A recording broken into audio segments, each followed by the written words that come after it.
Hey, you just caught me doing what I love to do most. Absolutely nothing with nobody around. I'm Audentum, and welcome to my guide to making Lolcow videos. But don't let that ward you off. If you want to make videos on something else, this guide can be used for pretty much any genre. I'm just making it with my own personal audience in mind. First though, let's start out with what is a lolcow? Well, the name implies that they're a person that can be milked for laughs, but the official definition that I found on Wikipedia says this. A lolcow is a person whose eccentric or foolish behavior can be exploited to amuse onlookers. Some quick examples of this would include late 2000s and early 2010s Chris Chan, King Cobra JFS, and pretty much any other one that if you were to see them as a character in a movie or a TV show, you would make fun of the writers for creating such a character that couldn't possibly exist. Then, there are horror cows. These are more of the people like Cyrax, Pamperchew, and modern Chris Chan, with the proper definition being a lolcow that is primarily known for their disgusting and or creepy behavior. Personally, I think that the two terms can be used interchangeably, but if you want to get technical, all horror cows are lolcows, but not all lolcows are horror cows. Now that we have that out of the way, let's get into hardware and software. This is arguably going to be the most important part, because it essentially is the foundation of what you're going to be able to do later. If this was 10 years ago, there would be nearly no way that you could start making videos without spending any money, but considering that we now live in a digital world, for most people, that is no longer the case. Odds are pretty good that you own a smartphone or two. These are great in the fact that they're both powerful enough to run CapCut, a free-to-use editing software made with mobile devices in mind, as well as coming pre-built with excellent microphones. A lot of people seem to forget that smartphones were originally built as phones first. I've never used CapCut or my phone to edit videos, so unfortunately that's where this part is going to end. But plenty of bigger names use it, so if you have a phone or tablet that's not too old, you can get started right away. Now, if you're a desktop user, more so a Windows user like myself, then this is where your options really start to open up. Hardware-wise, Mac and Linux users will be able to use a lot of the same equipment that I'm about to mention. My setup is definitely a lot more convoluted than yours, but I'll start with the hardware that I use. My main PC is an old Acer Aspire from 2018. It's definitely showing its age, but it still has a few good years left in it, so if it wasn't for its Gen 7 i7 CPU lacking during video rendering, I would still be fine using it for a bit longer. A lot of people will think that they always need to be upgrading their gear, but the truth is, whatever new device you get is gonna have to be replaced again someday, so make do with what you have, and your wallet will thank you for it someday. For memory, I like to use an external 5GB Seagate drive to hold all my clips, pictures, and audio required for, as well as acting as a vault for all the videos that I've ever made. Making videos takes up a lot of hard drive space, and it would be a shame to work on something and completely lose it because you got struck or something similar. Next up is my microphone. At the moment, I currently use a Rode NT USB that I attach to a microphone arm. I like this mic because I can plug my headphones into it and adjust the volume of whatever I'm listening to through a dial as opposed to opening up the volume mixer. That being said, in the past I've used a Blue Yeti, Blue Snowball, and a $30 USB microphone I found at Walmart. A nice microphone helps improve your videos, but if you're just starting out and don't want to use your phone, so long as you edit your audio in post and don't have the recording levels too loud, I find that no one really cares how you sound. In the two videos that I used that Spider microphone, I had more people asking me what game I was playing, even though it was written in the description. Not to mention that these days, you can use a text-to-speech and have an AI voice that people are already familiar with, or even use Elven Labs to clone whatever voice you want, even your own if you want to save time, not that I recommend it. That being said, if your mic sounds like it's Sanic levels, people will likely turn off your video. Alright, I can't wait to see this new Daniel Larson arrest footage. Hey guys, Mike and Mouth Gamer 420 here. I'll just find another one. The next things that I use are completely unnecessary, but are pretty useful. For recording console gameplay, I use an Elgato HD60S Plus. It's a nice capture card, but you could use pretty much any capture card if you wanted to include console gameplay into your videos. Or, if you're a PC gamer, you could just directly record gameplay off your screen. The second Elgato product I use is the Stream Deck. Its ability to program key bindings and open sites with the press of a button is convenient enough that I would recommend it, even though it's not needed at all. Finally, I also use an SER5 mini PC to render videos.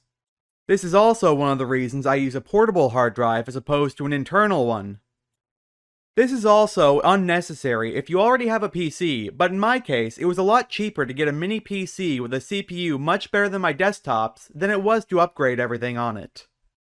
Remember that if you have a decent laptop, you pretty much already have everything that you need, and something that I never mentioned is also adding a camera or a webcam to your setup. I wouldn't suggest putting your face out there considering the nature of the people talked about in these videos and how vindictive many of them can be, but the option's there. Now, moving on to the software portion, and I would say that this is just as, if not more important than the hardware, because it's not difficult to go from one PC to another. However, learning a new program always feels daunting. I'm going to go over the programs that I use in order of use, and some alternatives that you can use as well. The first program I'll use is called LibreOffice. It's a free Microsoft Word-like program that I've been using since I was 14. It does everything that I need it to when it comes to writing, and there's really not much else to say about it.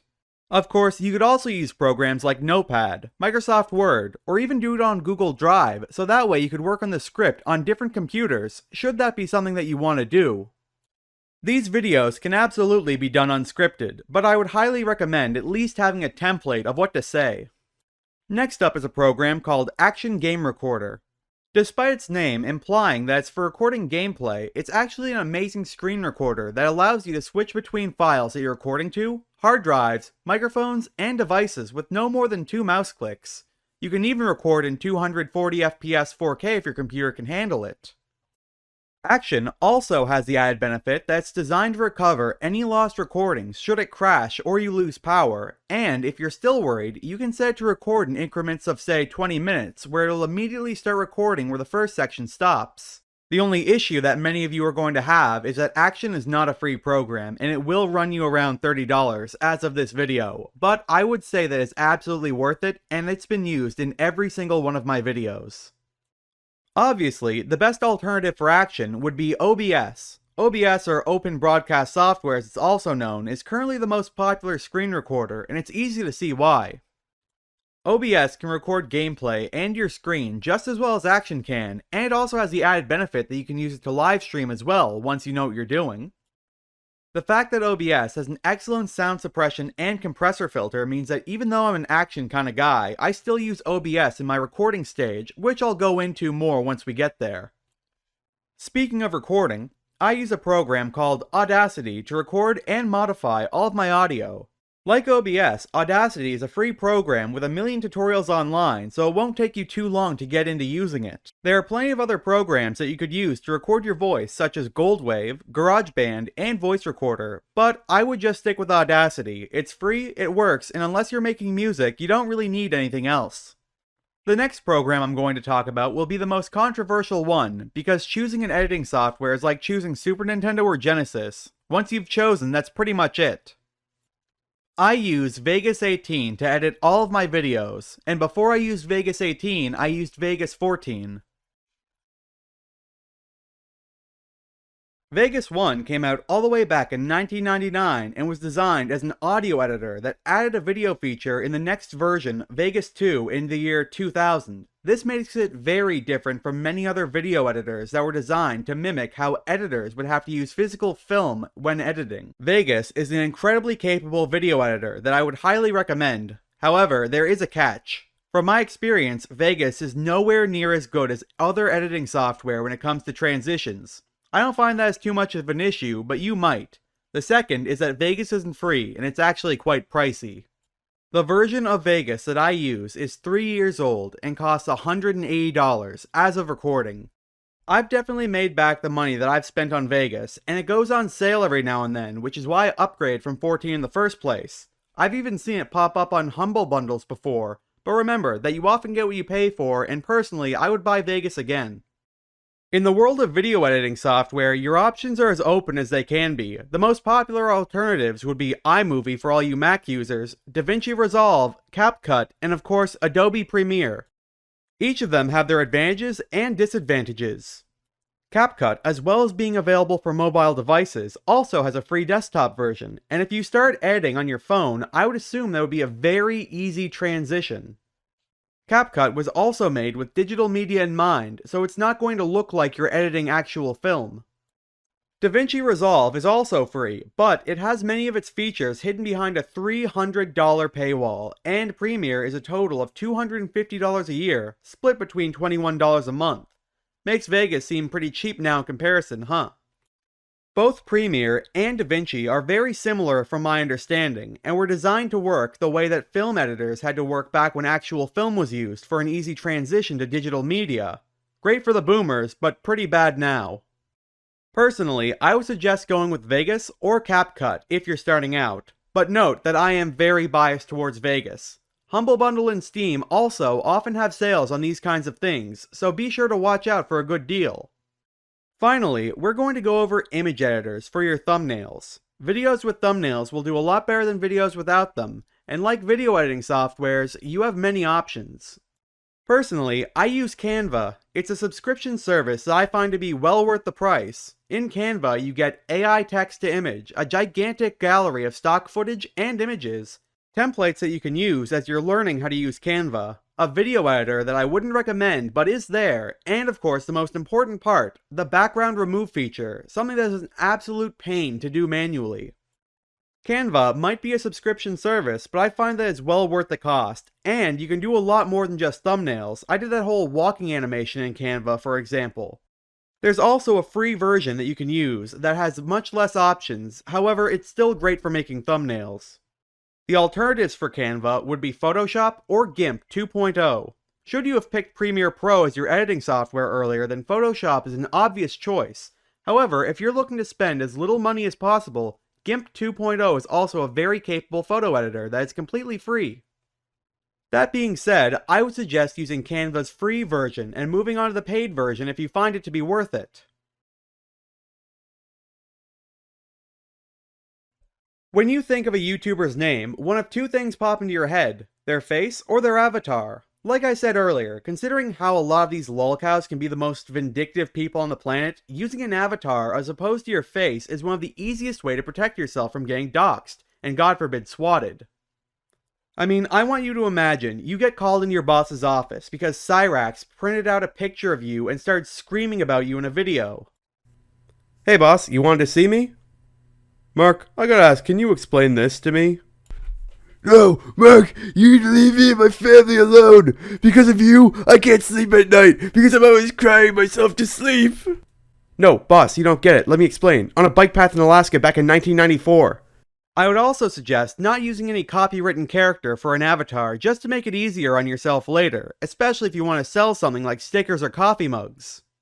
And remember that your avatar could literally be anything: a picture of a garden gnome, a glass of water. The sky's really the limit. And if you're like me and can't draw, commissioning some art is one of the best ways to get started. Before you go looking for an artist, try coming up with what you want to see on your guy with a list and making a sketch of it. Even if you're bad at drawing like I am, you can still make some anchor points. Once you know what you're looking for, the two best places to find an artist for hire are Fiverr and Twitter, both with their own benefits. Fiverr is similar to an online store, where you get to talk to the artist directly, send pictures, do payment, all on the site. It's really as simple as going to the search bar and looking up profile picture or online avatar, and then start looking for an artist whose art style matches what you want and fits your budget.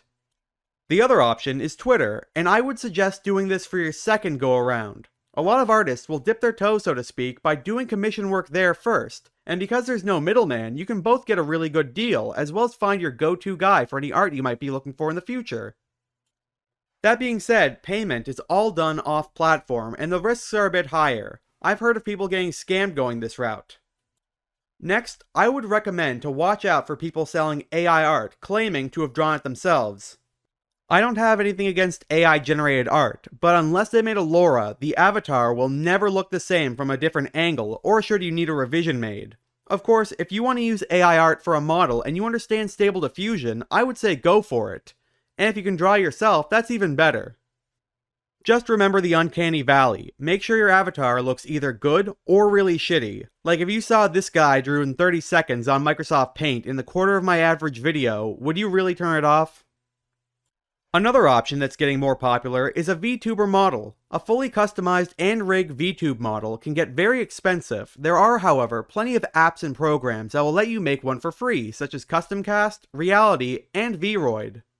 You can also buy pre-made models on sites like Etsy and Booth. However, if you are going to go this route, I would start out with a free model and then move on to a commissioned one on a website like Fiverr. This time, I would suggest not going on Twitter for this, because a commissioned and customized model goes for like $1,000 minimum, and if you got scammed, that would really sting. To your audience, you and your avatar are one and the same, so have some fun with whatever you come up with. Now that that's all covered, let's go over researching and scripting. Note, from this point on, the guide is only going to reference the programs that I use, so you're going to have to adjust this based on what you use. Assuming you know what your video is going to be about, I would start by writing a quick little intro. For example, let's say that this was a video talking about Daniel Larson getting arrested. I would likely start the video saying hello and moving on to the topic with information I already know, as obvious as that sounds, and then acknowledging that I've never spoken on him before ending with an offer to join me on a little adventure. Let's try this for example. Well team, it's happened again. Daniel Larson has been arrested once again for attacking a security guard. Not the New York City Walmart incident, but a brand new one where he tried to sneak into a VIP section at a concert and got violent when he was told he couldn't be there. But there's gotta be more to this story, so why don't you come with me and we'll find out how this happened. Remember that at this point, you're still in the rough draft, and this will end up being a little different at the end, so anything that you get wrong here in the script or put in the wrong order can be changed later. The next step is getting a proper timeline of events. For the more well-known cows, a lot of the work is actually already done for you. A great example of this would be the Gunt News Network Telegram group that reports Ralph news as fast as it comes out. So by combining the GNN Telegram group with that of the farms and both Ralph's Twitter and Rumble, you can get a pretty good timeline of any story. Chris Chan is another great example of this. Chris Chan has an entire wiki dedicated to what he's done that is as accurate as possible. You could probably make a video based on what shirt he's worn the most in a 3-month period if you wanted to.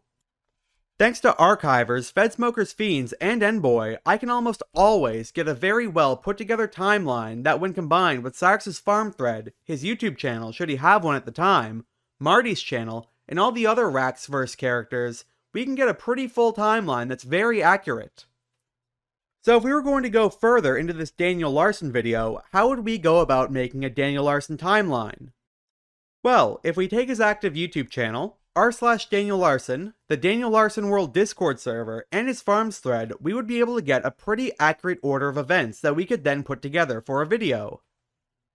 I don't know a whole lot about Daniel Larson myself, at least not as much as my Chris Chan, Ralph, and Cyrax knowledge, so there are likely many other sources that I could go to as well. Now, when recording clips, make sure that you're recording the right screen, that the video's quality and volume are at the highest they can be, and that you don't have any music playing in the background. I've made those mistakes plenty of times, and it really sucks having to go back and re-record something because you got the wrong screen by mistake while you're midway through editing the video. When writing your script, remember that unless you're working on a project with others, it's only you that's going to be reading it, so write it however you think it will sound best, and don't worry about any grammar and spelling mistakes. As long as you can read it, it's fine. My scripts, as an example, are written with clip recordings in mind, so if you're going to read one of my scripts, it wouldn't make any sense without access to the script's corresponding Action Game Recorder folder. When going through long videos, I like to hit the 2x button and let that go through until something interesting starts to happen, then I'll switch it back to regular speed and start recording. A word to the wise, right now making these videos will take a long time, so try to take advantage of time-saving features like this while you have the chance. As for a style, I like to tell things in a chronological order, but I will tell it differently if I think that will make the video more entertaining. Once you've finished your script and fixed it up, recording audio will be the next step, And don't worry if you think that your voice sounds really weird and you cringe at it, that's completely normal. What I do is I record my entire script, paragraph by paragraph, restarting the paragraph if I feel like I've messed it up, until I'm finished with the entire script. Depending on how much I speak, this stage, while the shortest, could still take a while, so make sure to grab some water, soda, coffee, beer, whatever. But whatever you do, don't drink milk while recording, it will mess up your voice.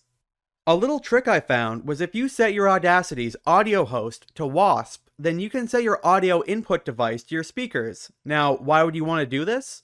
Well, in OBS, if you set your mic to monitor and output, and put the noise suppression and compression filters on, you would be able to remove the entire post-recording touch-up stage. Then it's as simple as hitting File, Export as WAV, and rendering your audio file. And remember, if while you're recording, you think it would sound better if you say something differently than what you have written down, do what you think sounds best. Not one of my scripts is the same as the video that it was made for. The first thing that I do when starting my video is putting down the audio file that we just made onto the timeline. This is essentially the minimum length the video can possibly be, and while there's probably a proper term for it, I call this the skeleton. Then, I put on the picture of my avatar holding the microphone onto the video track and have it match the length of the audio file, considering that these are going to be used together most of the time, and if I need to swap them out, with the one of me laughing or thinking, I can just switch them when needed. Also, for the beginning stages, don't put in a super long intro, it's probably the easiest way to get people to click off your video angry. Okay, that video was a dud. Maybe this one will be better.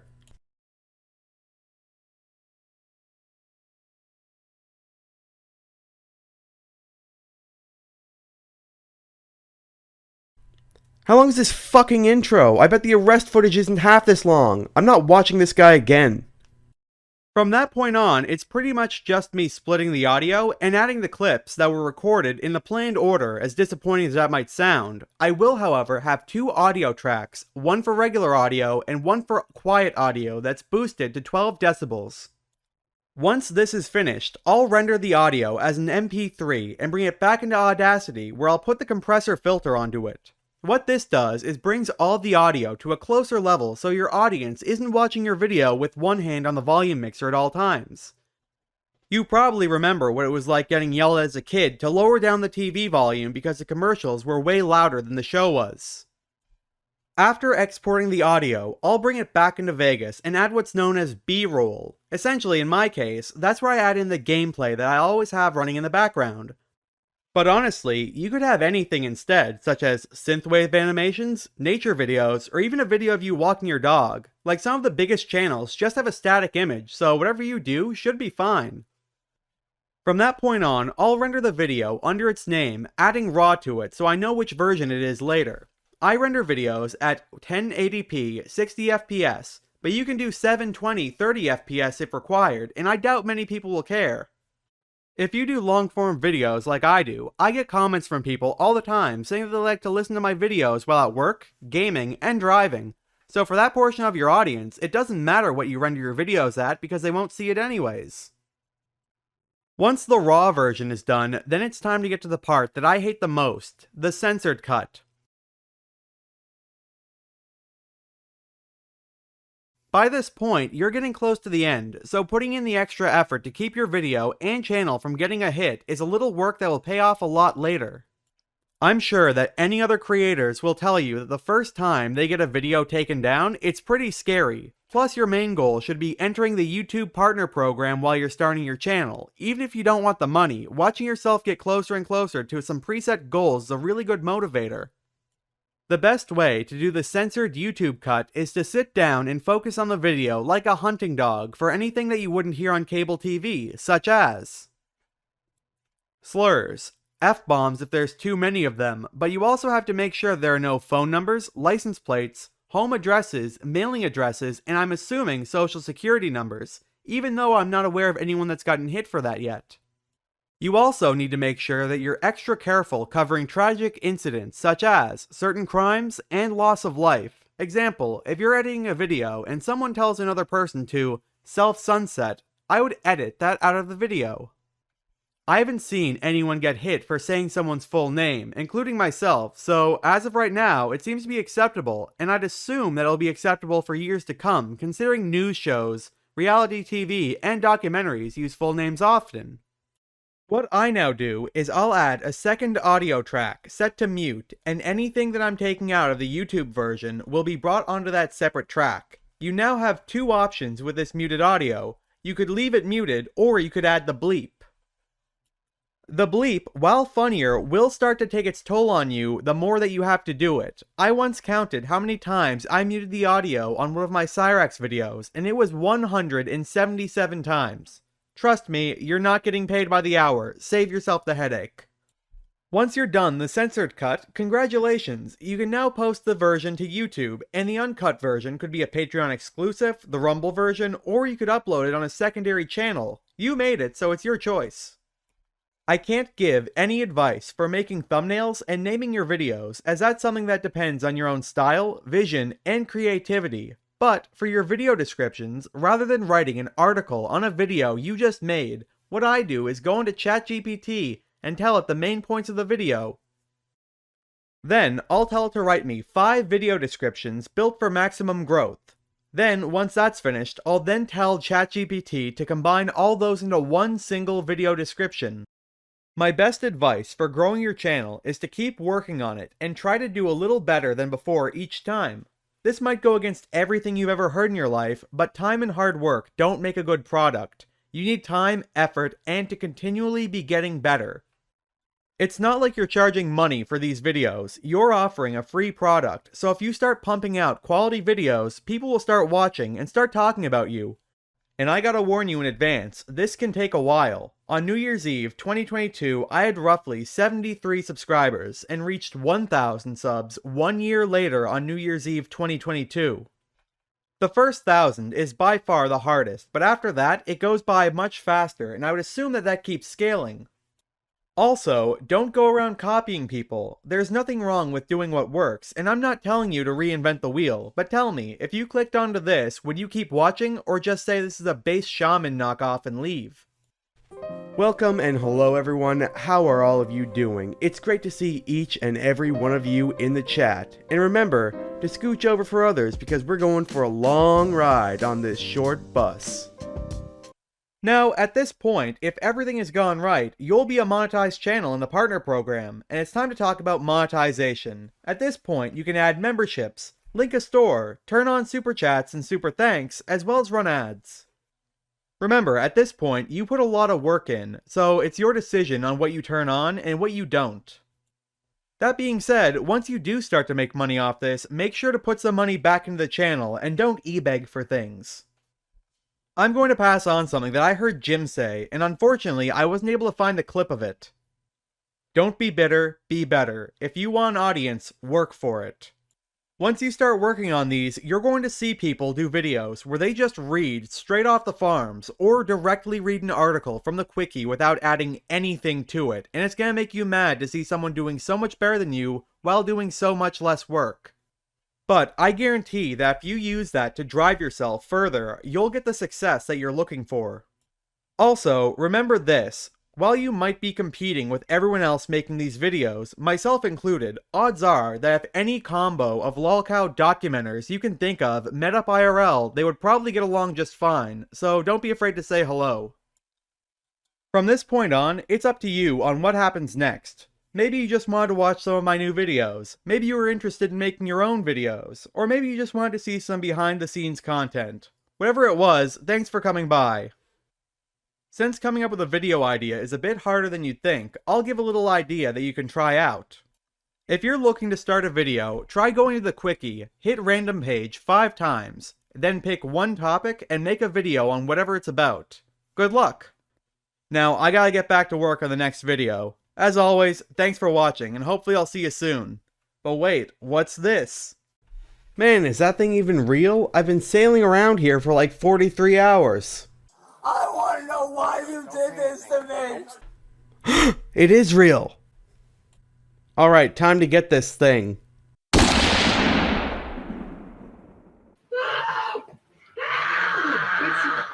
That was a close one. but not as close as I was to snagging that one medallion card in the Lolcow trading card game. Legends say that tickets to Utter Island is running out, and soon you're not going to have a chance to purchase one. With cards like Smokey, Sonichu, the Danderson, Barbie Cobes, and of course the legendary C-Rax, adventure has never been so close.